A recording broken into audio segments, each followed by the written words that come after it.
We are back on the Morgan Streetman Show. And Morgan, as we're going to break, we're listening to Governor Ron DeSantis speak. And did you ever think that he would be the governor he is today when you elected him? Or when he was elected, I should say? Well, I had good expectations for him, but I have to be honest, they weren't high enough. Because Governor DeSantis has really, shown absolutely a spine of steel. He's the greatest governor in the United States. Unlike so many other fake conservatives, he hasn't folded. And Roxanne, Pat just told me we've got a caller on the line, so it sounds like it's Murdoch. Let's see if he can. Murdoch, are you on with us? I am. Good morning, Morgan. How are you? Good morning. I'm great. It's so nice to hear your voice, Murdoch. We always love it when you call in. You've got so much information. You're such a well-informed person. And we love hearing your perspective. So tell us what you're thinking about today. Well, I just want to kind of backtrack a little bit and talk a little bit about the Smollett trial and see what your thoughts and Roxanne and Pat's thoughts are. But I think what people are missing maybe, and I think what's so dangerous about the way that trial unfolded and that case unfolded is just like so many other high-profile cases is where you talk about a rush to judgment. A decision's already made. And it's made by politicians, and it's made for their own gain, and it's made maybe for the press, I don't know if they're trying to push a political agenda, is what I suspect, or maybe trying to push, clicks and likes and subscriptions, online. But where a decision's already been made, and it's completely taking away from the entire due process. In this case, it was already like, hey, this was already committed. This man was already a victim, despite the fact that there was all these glaring holes that anyone, and I know, you're a lawyer, and and I've been known to dabble in criminal law, despite the fact that there's all these red flags from just your common observers and definitely certainly from police investigators who spend time doing this, the media and politicians run with this as a fact and kind of to also kind of bend that into what we saw with the Kenosha shooting up, and with Rittenhouse, where that was a predetermined. And just I wanted to talk about, and I think it's kind of patently obvious, but how dangerous it is that people want to make these decisions. They don't want actual justice to prevail. They don't want this to go in front of a neutral jury, or if it does, they want to do everything they can to influence the outcome. And I think people just don't understand how dangerous that is. Our whole system is set up so this jury can be peers that are detached and separate and free from influences of politicians. Why do you have sitting presidents, sitting vice presidents, running vice presidents weighing in on these issues, if not for just political gain or inflammatory reasons? And I thought that was, as an attorney, I thought you could appreciate how dangerous that really is. Absolutely, Murdoch. And I think you used some really interesting phrasing, a rush to judgment. And, what I am curious about, clearly this was a rush to judgment. However, I want to know, was this actually a rush to a judgment? In other words, did people actually look at this scenario and say, we think this is real, we think this is what's going on in America, and we've got to stop this? Or is this another part of a narrative? In other words, has the whole thing, this story and other stories, been a setup from the beginning? Some of us have alleged and suggested that this is a playing out of the Marxist-Leninist strategy of divide and conquer along racial lines, which has been talked about for decades. I don't think people realize this. They don't study their history. One of the ways that the Soviet Union and the international communists intended to try to attack America is through a divide and conquer strategy based on racial lines. And we know that Obama had a lot of friends in that community. Bill Ayers, Bernardine Dorn in the Chicago community, all of the other people whose names you don't even know. You probably don't even know Bill Ayers. Murdoch, you know it, but folks listening may not even know who Bill Ayers is or Bernardine Dorn because the media never looked into those connections and never covered that. And according to Obama, he was just some guy from my neighborhood. But he was a radical, violent communist who actually served time in jail for bombing federal property, federal buildings. I think someone actually was even murdered in all of that, the Weatherman bombings back, which I think was in the 70s. And so yes. Now he's a you got to put quotes around. Now he's a respected professor, but he's still a committed Marxist-Leninist. He's still a committed communist, and he's been working to overthrow this country and our system ever since. Well, before he even his whole life has been dedicated to the overthrow of this country, and he's somebody that Obama knew. There are allegations that he was involved in putting Obama forward as a person who could be able to win national office so that they could move some of their policies into place. But let's think about what was going on back in January of 2019, the end of January, right before we really got into the pandemic. And you'll remember all the things coming from that. But you got so much racial division being stoked in the country by the media. You had everything going on in professional sports with the kneeling, and a lot of people were against the kneeling. Even some of the sports organizations were against the kneeling at that time. They shortly thereafter shifted their positions that summer, if you remember, the summer when our cities burned, when we had the black bloc of Antifa, and that doesn't mean they were black people, and most of the Antifa people appear to be white people, but the black bloc, they called them because they were all black. When they were attacking federal buildings, when they were burning federal courthouses, they were burning other property, they were taking over parts of cities, all with this mindset of, we are anti-racism. That's what they say. We are anti-racism. We are anti-fascism. Well, the actual demonstration of their actions is fascism. And frankly, if you want to be honest about it, it is racism, because what they want to do is categorize everybody according to their skin color. And that's the exact opposite of anti-racism. Anti-racism would be we don't look at people's skin color for anything because it does not matter. But that's not what they believe. Why? Because they're not actually worried about racism.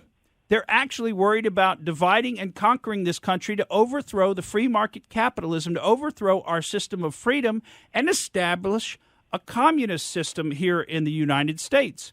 We've seen the same thing playing out over the last several years with critical race theory, that becoming such a central issue. Now, that's been being pushed into our elementary, middle, and high school classrooms since the mid to late 90s. But, this Jussie Smollett thing, I'm not sure if I'm sure for some people it was a rush to judgment. Some people are just, as the communists call them, useful idiots, and they're not actually knowledgeable about what the plan is that's being implemented. But then there are other people, the Bill Ayers of the world. They're the masterminds of the plan that's being implemented. They know exactly what's going on. They're pushing out the narrative, and they've got a lot of people supporting them. So this is not necessarily something that they made a judgment about. This is a situation that they created. And don't forget where Smollett is from. Don't forget where this happened, Chicago. And we see it ongoing to this day. We see the stores being looted in Chicago. I mean, it's terrible. I've got contacts in Chicago. I mean, that city is absolutely a war zone where people just break it. And you know who's being blamed? The mayor. The mayor's blaming the store owners. She said, you don't have enough security. You should lock the bags up. You should have chains around all these nice bags. You can't just leave them in glass cases. Underprivileged people naturally will break in, bust the cases, and steal them. And it's your fault, business owners. It's not the fault of the people who roll up. By the way, if you ever see their cars roll up, these folks are driving some pretty nice cars. It doesn't look like they're hurting for cash.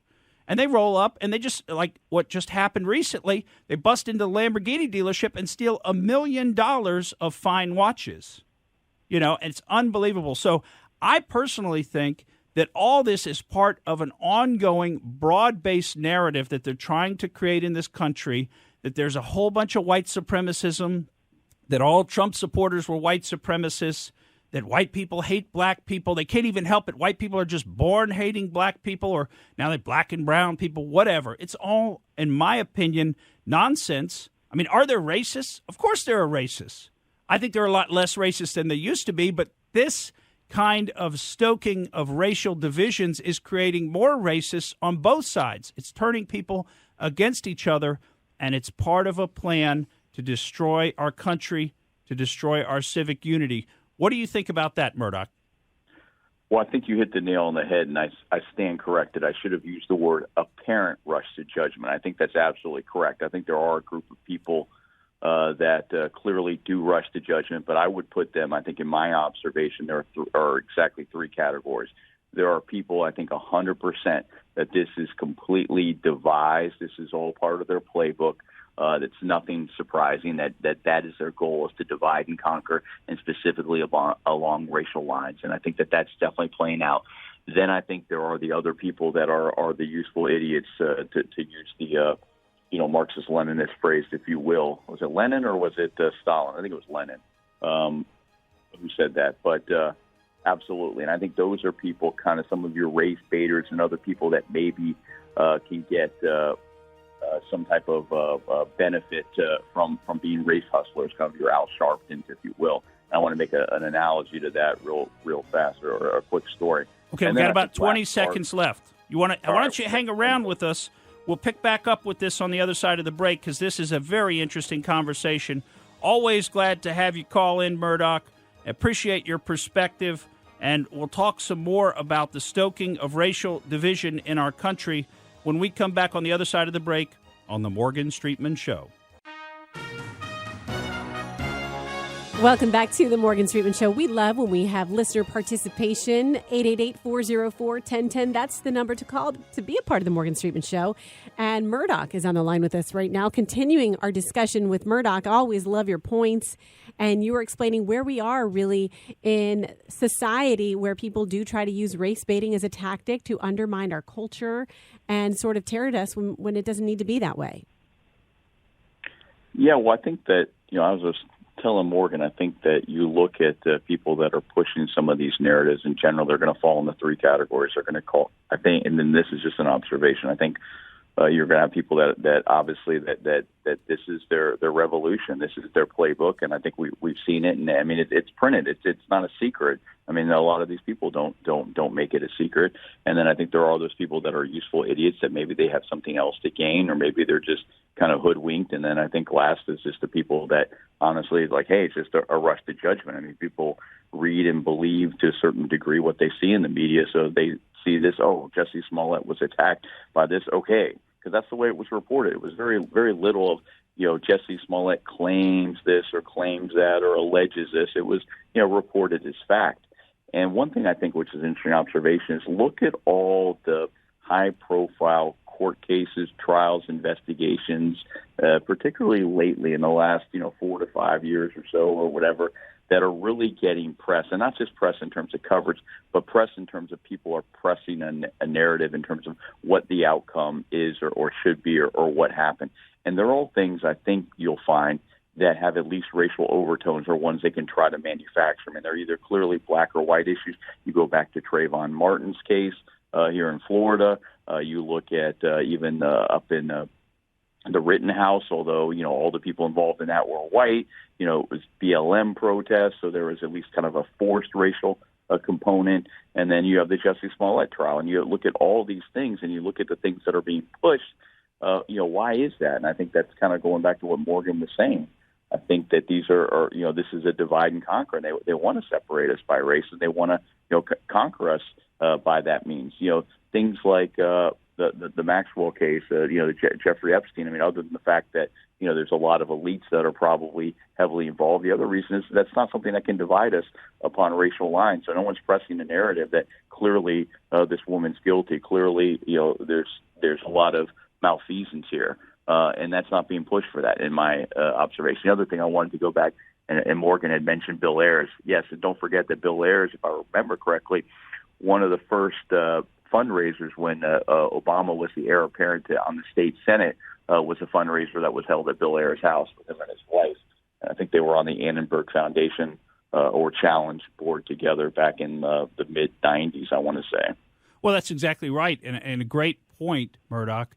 And I mean, there's so much we could get into about Bill Ayers. Every time I think of Bill Ayers, I think of the story when Andrew Breitbart went and had dinner with him. I believe it was about 30 days before Breitbart collapsed walking home from a massive heart attack. Now, I'm not saying there's any connection between him going over and having dinner at Bill Ayers and Bernardine Dohrn's house and then like a month later dying very young of a massive heart attack. But I sure do think it was interesting. And apparently while he was there, he was the same Andrew Breitbart that we all knew and loved, and was pretty direct with them. I think Tucker Carlson was also at that dinner. In fact, I think it was Tucker who had, in a celebrity auction, bought the tickets to be able to go and have dinner with them. So just some interesting connections there. And, of course, last week we made the connection around that same time between Tucker Carlson and Hunter Biden. So, I mean, the tentacles that grow out among the swamp dwellers, it's hard to believe the connections between these people. And let's hope that Tucker just kept that connection with Robert Hunter Biden for purposes of gathering news information and maybe getting scoops, and not that, as he said in the emails, that they really were friends and that they loved each other. Let's hope that's not true, and he was just fluffing up Hunter Biden through the emails. Thank you for listening to the Morgan Streetman Show. We hope you enjoyed what you heard, and if you did, please click like and subscribe to help us out. And remember that we recommend that you exercise your brain at least once a week.